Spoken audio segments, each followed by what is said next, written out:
Estamos de volta com o nosso Vitrine Revista, pessoal. Daqui a pouquinho eu vou lá na cozinha, então, para experimentar a nossa receita do dia. Mas agora nós vamos para a parte 2 da nossa entrevista com o criador da reprogramação biológica, o Maurício Valente. Mais cedo, nós já falamos aí sobre saúde mental, falamos sobre o Janeiro Branco, a importância da conscientização, do cuidado com a nossa saúde mental. Falamos também sobre ansiedade e deixamos agora para a nossa parte 2 para a gente falar mais sobre a depressão, porque essas duas palavrinhas, como eu falei antes, se sobressaem, né? Quando a gente fala de saúde mental, o que é a depressão e a ansiedade. Vamos falar um pouquinho mais sobre a depressão e também sobre as redes sociais. Maurício, pronto?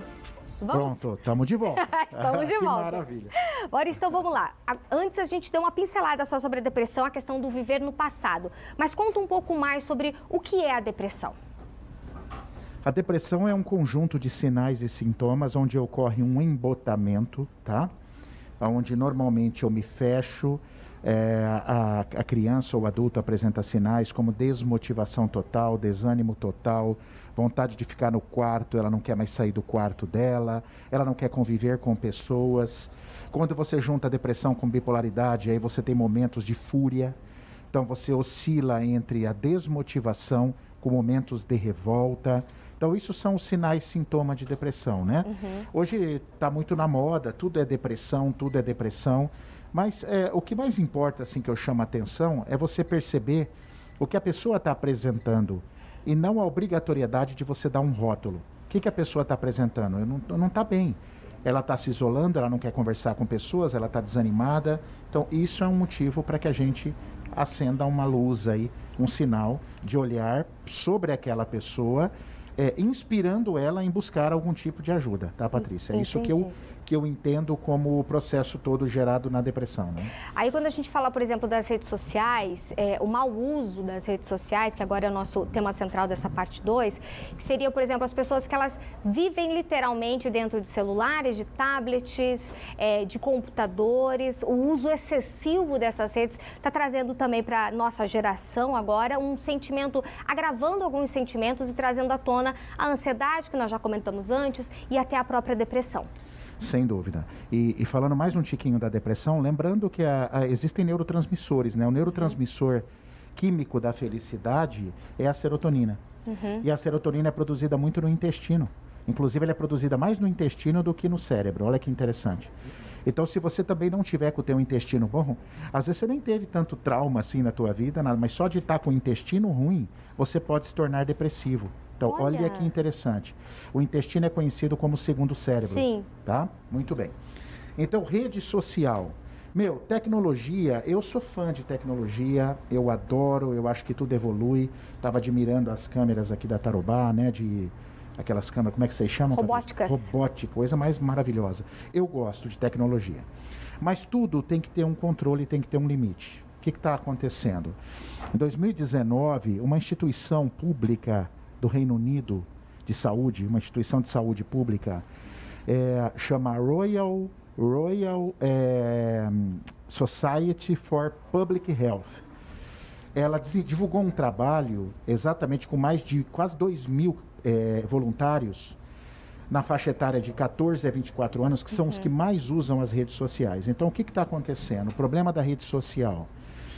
O problema da rede social, primeiro, você tem uma luz artificial emitida sobre teu olho, tá? Então, um dos resultados da pesquisa desta instituição mostra um problema de sono. E quando você não tem um sono adequado, porque às vezes a pessoa fica até tarde ou de noite com aquela luz no olho, aí dorme mal. Quando você dorme mal, você não tem a produção da serotonina de forma correta. E também da acetilcolina. A acetilcolina é da memória. Então, o que acontece? Você vai ter problema já de memória, você já vai ter problema de humor, já vai ter problema de sono, que foi o que a pesquisa foi levantando. Aí, outra situação. A pessoa olha naquela mídia social, né? Tem um monte de gente vendendo uma vida maravilhosa, né?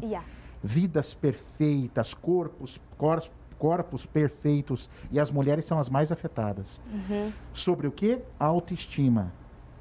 Então, o pessoal, esse grupo que foi estudado, notou-se que uma baixa autoestima terrível, porque eu não tenho a vida que você tem, que você está me apresentando ali, que eu te sigo, eu não tenho o corpo que você tem, E o que que acontece? Como nós estamos falando de saúde mental, a gente falou, né? O que que é saúde mental? Saúde mental você poderia resumir de uma forma, é a capacidade que você tem de gerar, de contornar, como é que você gerencia sua emoção quando ela chega. Porque eu não consigo evitar a emoção. Mas como eu gerencio? Então, o que que acontece? Você pega uma pessoa de 14 anos, 19 anos, a maturidade do córtex só acontece com 21. Então, essa pessoa já não vai saber gerenciar a sua emoção da forma como deveria. Se um adulto de 30, 40 anos já é difícil, você imagina um adolescente. Então, ele vai vivendo aquele mundo que ele não pode ter ou que ele não é, aí ele vai favorecendo os processos depressivos. E se você tiver raiva nisso tudo, Patrícia, olha um dado interessante. Se nesse processo tudo de Instagram você começa a ter raiva porque você não tem aquilo, ou porque você não tem aquele corpo, ou porque tua mãe está brigando porque você tem que parar de usar o celular, aí você acomete ainda mais seu intestino. O sentimento de raiva inflama o seu intestino, além de estômago. E aí, se inflama o teu intestino, o que nós conversamos há pouco? A serotonina é produzido lá. Então aí você começa a entrar num quadro depressivo por falta de sono, por baixa de autoestima, por raiva afetando o seu intestino. E à noite também, como você não dorme, seu intestino não repara.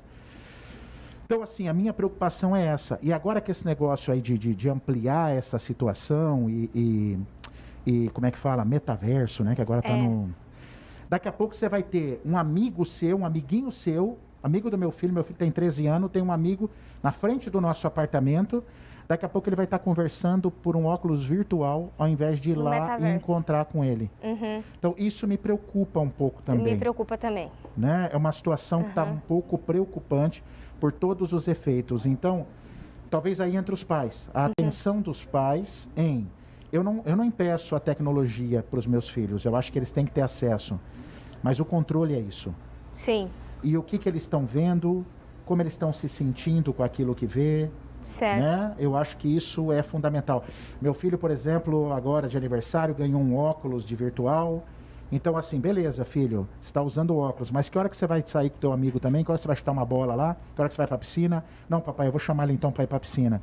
Então, você incentivar isso, porque senão fica só esse mundinho. E aí nós vamos ter sequelas. Entendi. Já estamos tendo, né? Já estamos tendo. Eu acho que essa entrevista tem que ter o quê? Parte 3 e 4, hein? Vamos bolar aí pro nosso programa pra gente trazer mais vezes. Você, Maurício, que é sempre um prazer conversar contigo. Muito obrigada pela presença. O prazer é meu, Paty. Muito obrigado. Viu? Até uma próxima, viu?